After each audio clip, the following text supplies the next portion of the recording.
What's up, everybody, and welcome to Buzzworthy TV. I'm your girl, Lady T.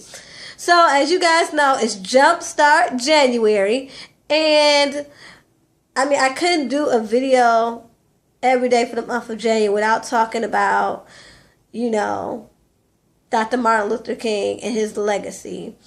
I did my review on the movie Selma, but of course, Monday we celebrated Dr. King's birth as well as his legacy.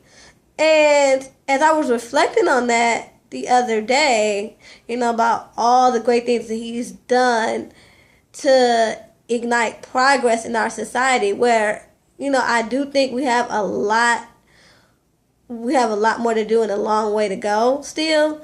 You cannot deny what he did for our country and what he did in the name of progress. And he is primarily one of the reasons why we are where we are today as far as the society and as far as the people. So, I was reflecting on that. And then while I was, doing all that, I watched a documentary on the OWN network called Light Skin. It's a continuation from a discussion that they had called, I believe it was Dark Skin or something like that. I'm not sure what it was, but it came on last year, and it was talking about colorism from the viewpoint of dark skinned individuals. And this one is a perspective of colorism from, like I said, the perspective of light skinned individuals.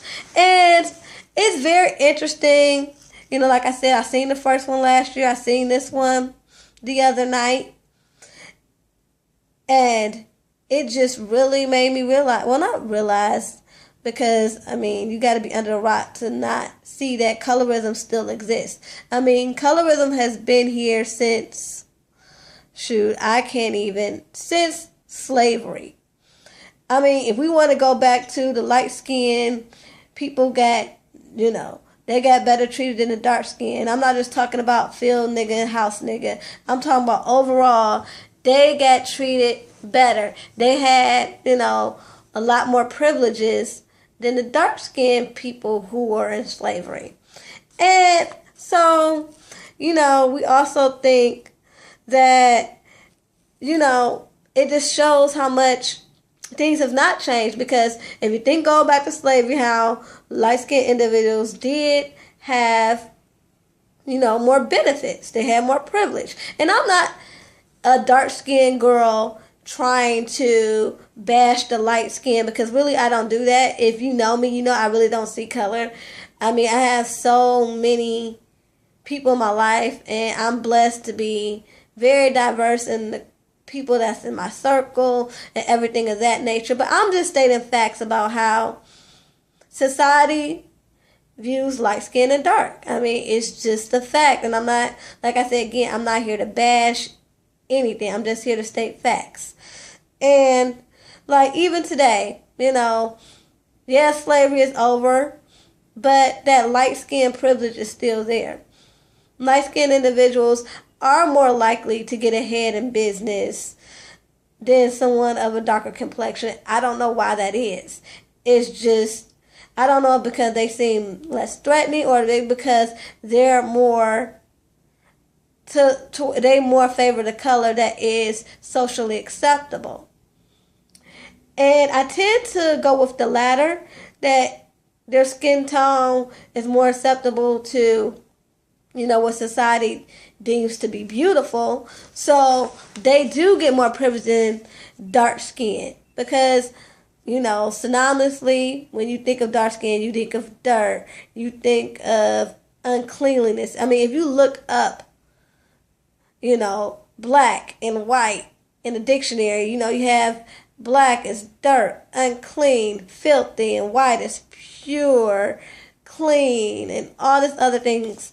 And so when you look at society and you see how light-skinned girls are deemed as beautiful and they're the face of this or that, or you see light-skinned individuals, like I said, getting ahead more in companies or any situation in that matter.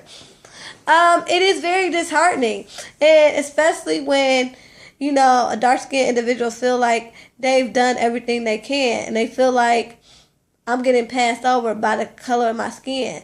And let's just go on and talk about inner racism, because there's so much inner racism within our own culture. It's very sickening.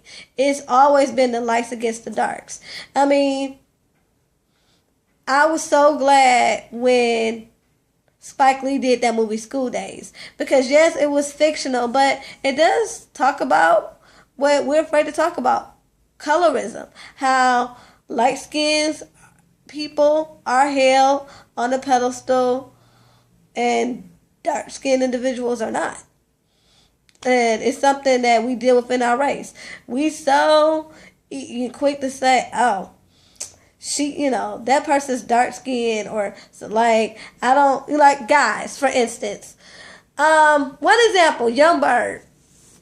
Young Bird, right now to this day, cannot redeem his career like it was, because he said he don't date dark skinned girls. And yes, that is your preference. I'm not saying everybody has a preference. I have a preference. Honestly, he is not my type, and some people might think that he's very attractive.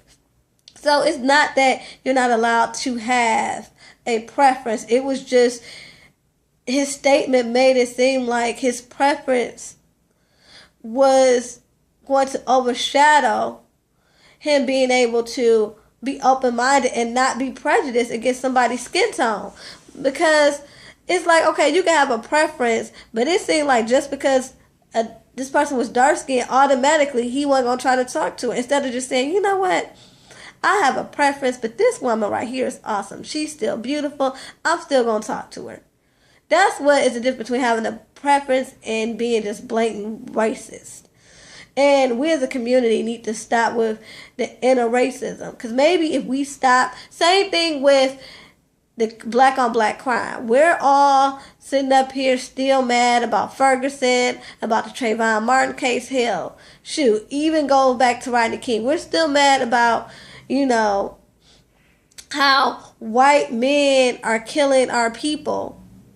But we kill our own people every day. So how do we expect them to stop if we're not setting an example? So same thing with inner racism. If we're not embracing each other as one unit and loving each other unconditionally, despite our complexion, then how we expect them to accept us?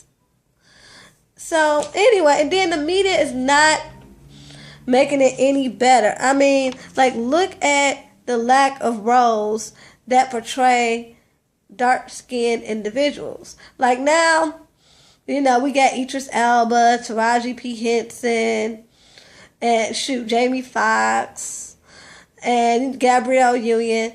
Yeah, they making noise. I'm not saying that there's no, how do I want to say this? That there's no representation of dark-skinned individuals in mainstream media. But they're few and far between. Like those few that I named, I can name like 10 light-skinned people that, are doing their thing. Oh, shout out to Tika Sumpter. If y'all don't know who she is the lead character in The Have and the Have Not. She plays Candace. She is an awesome actress. And I remember when she was first, started making her mark, she was in Essence, and they said, America's new chocolate sensation. I'm like, why does she have to be categorized as a chocolate sensation? Why can't she just be the next sensation? Why did it have to play into her skin tone? I mean, yes, she's dark-skinned. She's a very beautiful dark-skinned individual. But they made a point to say, look, even though she's dark-skinned, she is, doing her thing. She's making noise and movies and television.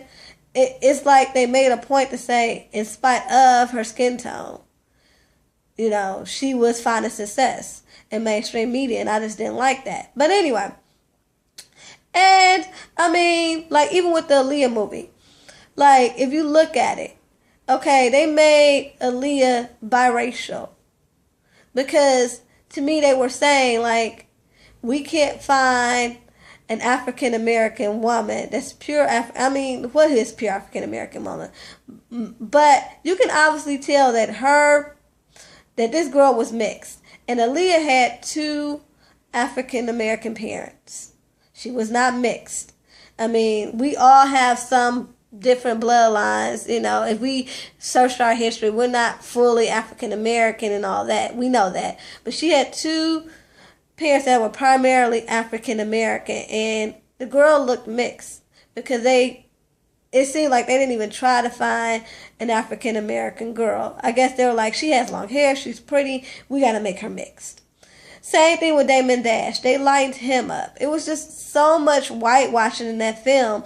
And this is just coming after we found out that Zoe Saldana is going to play Nina Simone, a dark-skinned African-American singer. And if you don't know who Nina Simone is, I'm going to need y'all to do y'all research because she has such a powerful voice.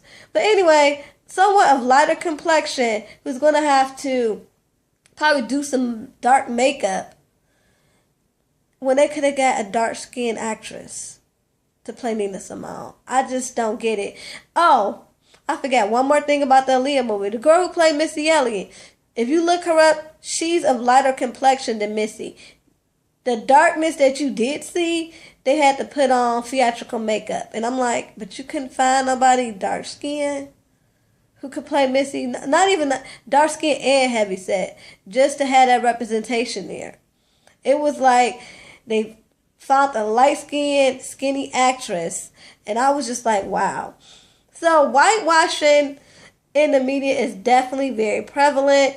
So it makes it look bad. It makes it like it's acceptable. Because when you see it in mainstream media, people tend to see that as the gospel. Like when people read stuff in the blogs, when you know that some of that stuff is not even true, they take that as the gospel. So what they see on camera with this whitewashing, people gonna deem that to be acceptable, and it's not. I think that we should really learn that all skin tones are beautiful. That's what makes us unique. Everybody's not gonna come out the same color, not gonna be the same heritage, not gonna, none of that. And as long as we learn, until we learn to accept everybody for their uniqueness, when we can learn to do that, we'll be better off not only as a people, but as a society. But anyway, y'all, that's my rant for today. Till next time, peace and love.